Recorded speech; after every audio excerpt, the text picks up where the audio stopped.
नरेंद्र मोदी इसके प्रधानमंत्री है और जब तक भारतीय जनता पार्टी की मोदी सरकार चल रही है, 1 इंच जमीन पर भी कोई कब्जा नहीं कर सकता। कल अपने सेना के जवानों ने जो 8 की देर रात को और 9 की सुबह को जो वीरता दिखाई है, मैं इसकी भूरी प्रशंसा करता हूं। इन्होंने घुसे हुए सभी लोगों को कुछ ही घंटों में वापस खदेड़ दिया और हमारी भूमि का रक्षण किया है। आज लोकसभा में प्रश्नकाल को विपक्ष के द्वारा चलने नहीं दिया गया। समूचा विपक्ष और विशेषकर कांग्रेस पार्टी के इस प्रयास की मैं घोर निंदा करता हूं। अरुणाचल में 8 की देर रात और 9 की सुबह घटी घटनाओं का हवाला देते हुए विपक्ष ने बहुमूल्य प्रश्नकाल को स्थगित करवा दिया। इसका कोई औचित्य इसलिए नहीं था कि पार्लियामेंट्री अफेयर्स मिनिस्टर ने स्पष्टता से कह दिया था कि 12 बजे इस देश के रक्षा मंत्री श्री राजनाथ सिंह जी इस विषय पर सदन के सामने अपना बयान रखेंगे। जब बयान रखने की बात कर ही दी तो इसका कोई औचित्य नहीं था। मुझे भी थोड़ा आश्चर्य लगा। फिर मैंने प्रश्नकाल के सूची को देखा तो 5 नंबर का प्रश्न देखकर मैं इनकी चिंता समझ गया। 5 नंबर के प्रश्न है राजीव गांधी फाउंडेशन के FCRA रजिस्ट्रेशन को रद्द करने के बारे में। अब उन्हीं के कांग्रेस के ही सदस्य के द्वारा यह प्रश्न पूछा गया और जवाब में बहुत स्पष्ट था।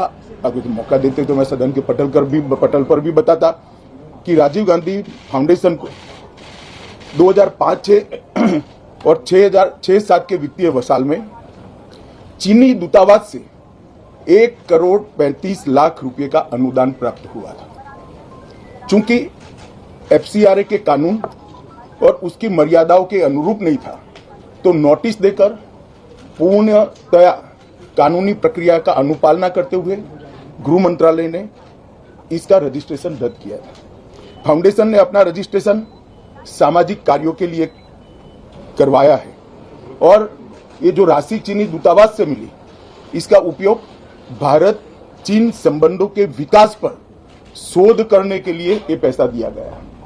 अब मैं कांग्रेस पार्टी को पूछना चाहता हूं कि इन्होंने शोध तो जरूर किया होगा, क्या उनकी शोध में 1962 में जो हजारों हेक्टेयर भूमि भारत की चीन ने हड़प ली वो शामिल था क्या? और शोध इस पर किया तो रिपोर्ट क्या आई है? नेहरू जी के प्रेम के कारण सुरक्षा परिषद में भारत की स्थायी सदस्यता बलि चढ़ गई। इस विषय को उन्होंने शोध का विषय बनाया था क्या? और अगर बनाया था तो इसका नतीजा क्या हुआ? जिस वक्त गलवान के अंदर हमारे सेना के वीर जवान चीनियों से भिड़ रहे थे, उस वक्त चीनी दूतावास के अधिकारियों को कौन रात्रि भोज दे रहा था? वो उनकी शोध का विषय था क्या? अगर था तो उसका नतीजा क्या हुआ? जब उनकी सरकार थी तो 2006 में भारत में चीन के दूतावास ने पूरे अरुणाचल और पूरे नेफा पर दावा कर दिया। वो उनकी शोध का विषय था क्या? अगर शोध हुई तो उसका नतीजा क्या हुआ? 25 मई 2007 को चीन ने कांग्रेस के ही मुख्यमंत्री दोरजी खंडू को वीजा देने से इनकार कर दिया क्योंकि ये तो हमारा ही हिस्सा है अरुणाचल। ये भी शोध किया गया क्या? 13 अक्टूबर 2009 को मनमोहन सिंह की अरुणाचल यात्रा पर चीन ने आपत्ति जताई, वो आपने जांच किया है क्या? और 2010 में चीन ने जम्मू कश्मीर के लोगों को स्टेपल वीजा जारी करने की प्रथा शुरू की, ये भी क्या आपका शोध का विषय था? 2011 में कांग्रेस सरकार ने चीन की धमकी के बाद हमारे रोड और वाइटल बॉर्डर इंफ्रास्ट्रक्चर्स का निर्माण डैम चौक में रोक दिया। ये क्यों रोका गया, इसकी भी शोध की है। मैं कांग्रेस पार्टी को पूछना चाहता हूं, ये दोगला रवैया जनता के सामने नहीं चलता है। जनता सब देख रही है।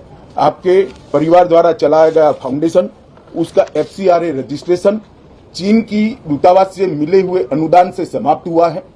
आपके ही समय में हजारों किलोमीटर भूमि अवैध रूप से हमसे हड़प ली गई है। आपके ही समय में हमें मिली हुई सुरक्षा परिषद की सदस्यता आपने निजी संबंधों को बनाने के लिए चीन की भेंट कर दी है। ये सारी जनता ये सभी विषयों को जानती है।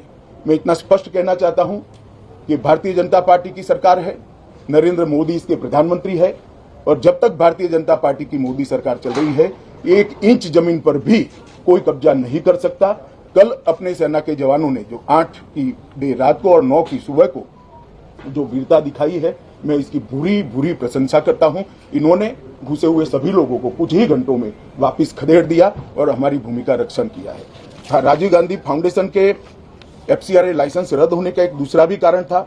इस्लामिक रिसर्च फाउंडेशन की, जिसका प्रणेता जाकिर नायक है, जाकिर नायक को पूरा देश जानता है, उनसे भी 7 जुलाई 2011 को 50 लाख रुपया राजीव गांधी फाउंडेशन ने प्राप्त किया था। मैं पूछना चाहता हूं, राजीव गांधी फाउंडेशन के कर्ता धर्ता जो कांग्रेस की फैमिली पार्टी है, उसी के सदस्य हैं, तो आपको ये पैसा जाकिर नायक ने किस मकसद के लिए दिया था, इसकी भी स्पष्टता देश की जनता के सामने होनी चाहिए। धन्यवाद।